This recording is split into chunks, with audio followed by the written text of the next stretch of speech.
year after year. And you did it really, really well. I mean, standard of excellence. I mean, could nobody tell you nothing. It was just great.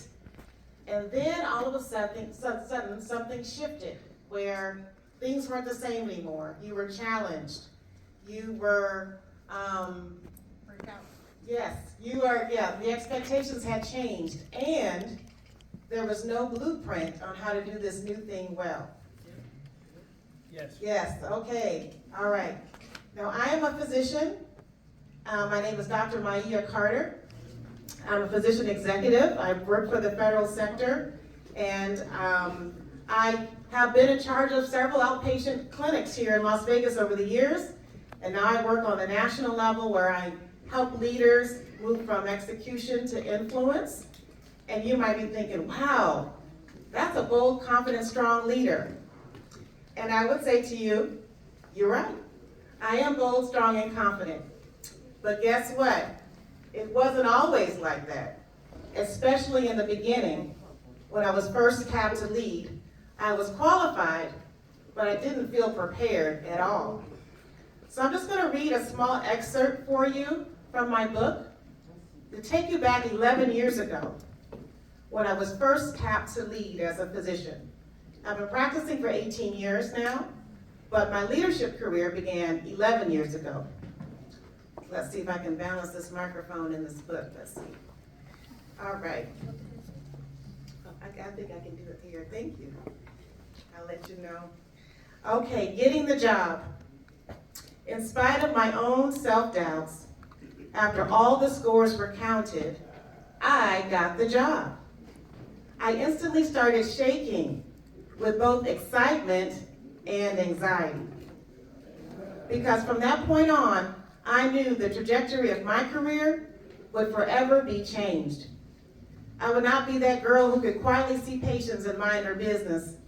My colleagues were suddenly my subordinates. These were just some of the challenges I would be facing on this new leadership journey. The beginning of my leadership journey was full of anxiety, especially at my core, since I am an introvert. I never knew what I was going to be faced with each week. There would be conduct and performance issues I needed to address, key messages I needed to send to our executive leadership team. Everything moved so fast. Mostly, I was nervous about getting caught off guard and being asked a question that I wasn't prepared for. I was used to excelling with my clinical expertise. That was my comfort zone. I had to be patient with myself as I began to acquire more strategic expertise. I remember looking over at my clinical staff and thinking, wow, that clinical work looks easy peasy compared to these leadership tasks that I now have to do. Although I was humbled to have this new role, I quickly learned that I was in a sink or swim environment. There was no clear roadmap on how I, as a clinician, could be successful in leadership. I recall many times walking back to my office after attending an important meeting with my head held down and discouraged. I needed the next experience in that room to be better. So I reviewed the meeting with my administrative staff. I slowly put the pieces and the players together, and that was when I made the decision to swim. So I wanted to share that with you. Now, I'm in healthcare, and many of you are in other industries, but I feel like we all have had those moments, again, where we are in a new position, we're in the next level, we're in new rooms that we hadn't been in before. And yes, we're qualified for all that, but we just didn't feel confident at that point.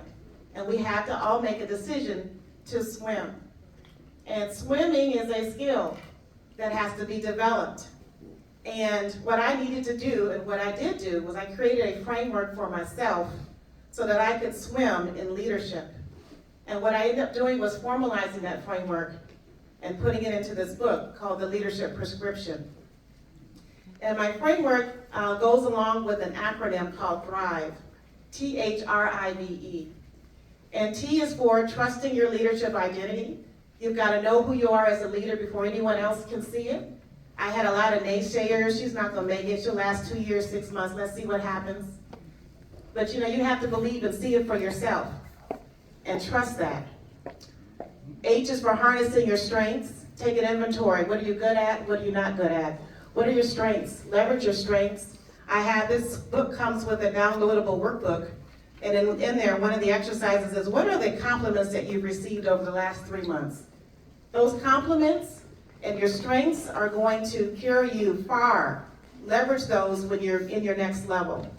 R is for rebound. Rebound from your setbacks. We're all gonna make mistakes and fall down, but we gotta get up. We gotta focus on the get up and create a structure around ourselves, our system, so that we can get up quickly and move forward. I is for impacting economics. So making sure our next level, our next chapter, our next promotion helps us financially, puts us in a better state financially. And then when we get there, we can help others improve their finances as well. V is for valuing your success circle. This is my favorite one. Who is in your circle that's going to affirm you, that's going to hold you accountable, that's going to challenge you, that's going to help you see other perspectives and lenses? That's really important to have that strong circle around you. And players may shift and change over time. And then E is for empowering yourself with resources. So again, what do you know and what do you not know? And those things that you don't know is your skill gap. And so that skill gap, we have to make a commitment to fill that gap. So what is it we need to do? Do we need to join organizations? Do we need to maybe formal education? Do we need to listen to podcasts? What do we need to do so that we become the thought leaders and things that we need to do so we can excel in our new role? So that's Thrive, my leadership prescription. And I go into depth with that and what that means in this book. So if you are someone who is just now stepping into your next level, your next season, your next chapter, maybe you just recently got promoted, and you want to be prepared for that, then this book, I would say, would be for you. So I am so excited. This is my heart and my conviction is in this book. This is my living testimony.